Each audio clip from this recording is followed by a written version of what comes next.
Karen's voice was a chainsaw, cutting through the quiet of my ranch. "You're a disgrace to this community," she shrieked, her triple chins wobbling as she jabbed a manicured finger at my weathered fence. I stood on my porch, coffee mug steaming in the dawn chill, watching her waddle up my dirt path like she owned it. Karen, the HOA president, had been my personal plague since I'd moved to this nowhere town. Her floral muumuu clashed with the sagebrush, and her sneer could curdle milk.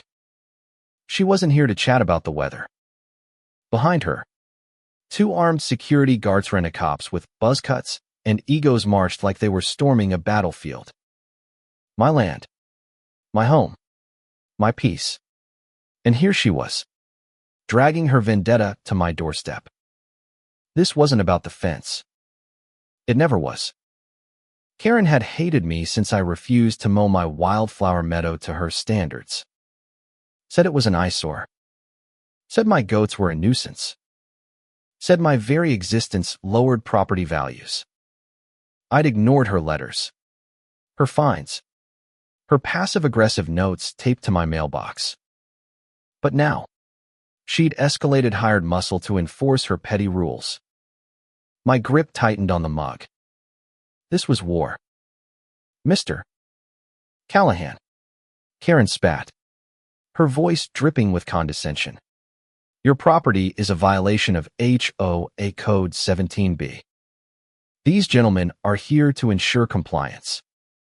She gestured to the guards, who stood like statues, hands on holsters. One had a scar across his cheek. The other looked like he bench-pressed tractors for fun. I sized them up. Big, but slow. City boys playing cowboy. "Compliance," I said, stepping off the porch, boots crunching gravel. "This is my land.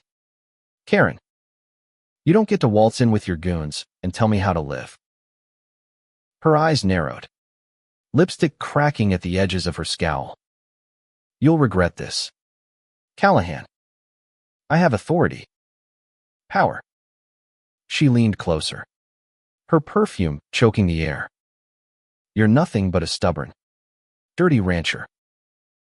I laughed, sharp and bitter. "And you're a bully with a clipboard. Karen, get off my property." She didn't budge. Instead, she nodded to the guards. Scarface stepped forward, his hand resting on his pistol. "Sir, we're authorized to remove any non-compliant structures. Step aside." My pulse quickened, but I kept my voice steady. "Touch my fence, and you'll be limping back to whatever strip mall you crawled out of." The second guard snorted, cracking his knuckles. Big talk for an old man. Old. I was 42, weathered by sun and sweat. Not age. I'd built this ranch with my hands' fences. Barn. All of it. I'd fought off coyotes, droughts, and bankers. These clowns didn't scare me. But Karen's smirk did. She thought she'd won. She thought I'd fold. "Let's be reasonable," she said, her tone syrupy with fake concern. "Sign the compliance form. Pay the fines. And we'll leave. No need for unpleasantness." I set my mug on the porch rail. Slow and deliberate. Unpleasantness. "Oh, Karen, you have no idea." The air crackled with tension. My goats bleated in the distance, sensing trouble. The wind kicked up dust, stinging my eyes. Scarface took another step, his boots scuffing my dirt. That was a line crossed. I grabbed the shovel leaning against the porch. Not a weapon. Not yet. But a warning. "Last chance," I said. "Leave." Karen laughed. A grating cackle. "You're threatening me. With a shovel. Boys, show him who's in charge." Scarface lunged, faster than I expected, aiming to grab my arm. I swung the shovel low, catching his kneecap with a sickening crunch. He howled, collapsing like a felled tree. The second guard drew his pistol, but I was already moving, years of wrangling livestock making me quick. I slammed the shovel's handle into his knee, and he dropped, cursing, gun skittering into the dirt. Karen screamed, stumbling back, her heels catching in the gravel.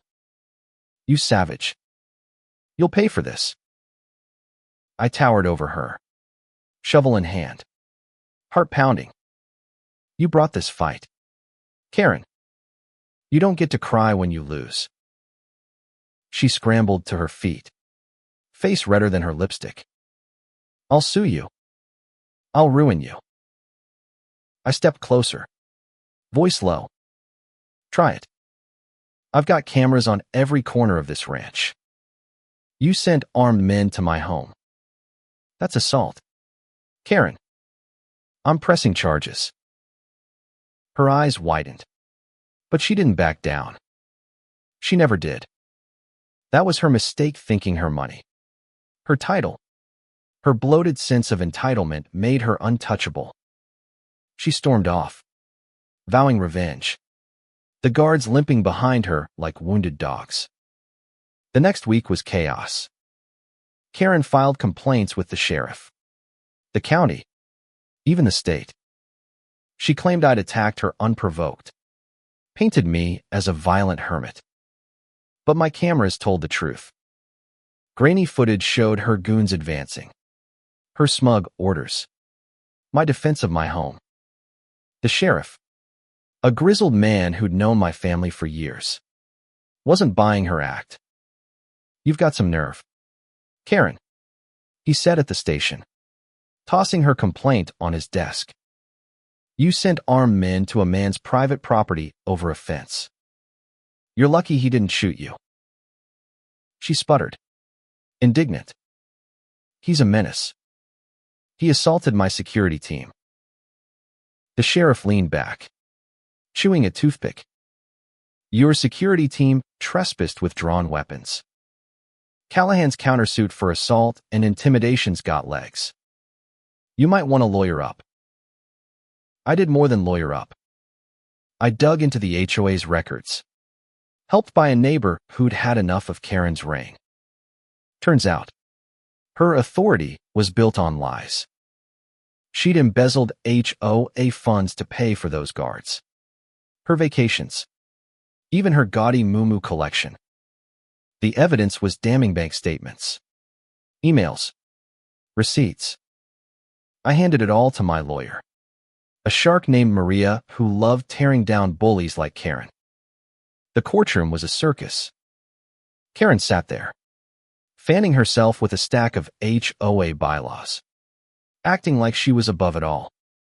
But Maria was relentless, presenting the footage, the financial records, the truth. The judge, a no-nonsense woman with steel gray hair, wasn't impressed by Karen's tears or theatrics. "Ms. Thompson," the judge said, peering over her glasses, "you abused your position, endangered a resident, and misappropriated funds. This isn't leadership, it's tyranny." Karen's face crumpled.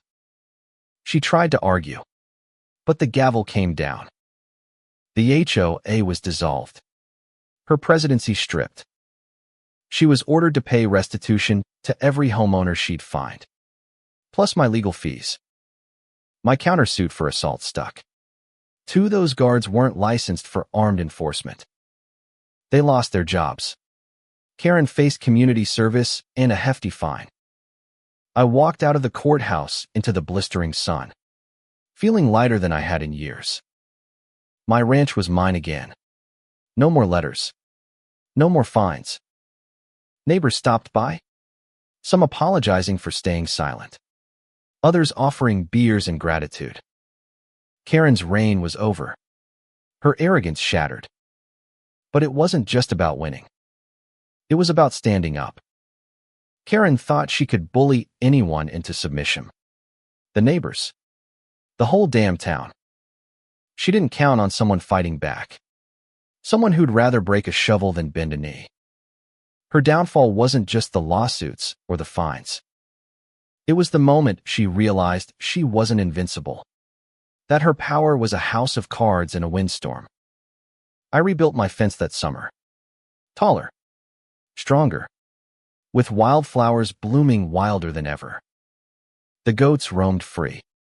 The meadow thrived. And the ranch felt like home again. Karen.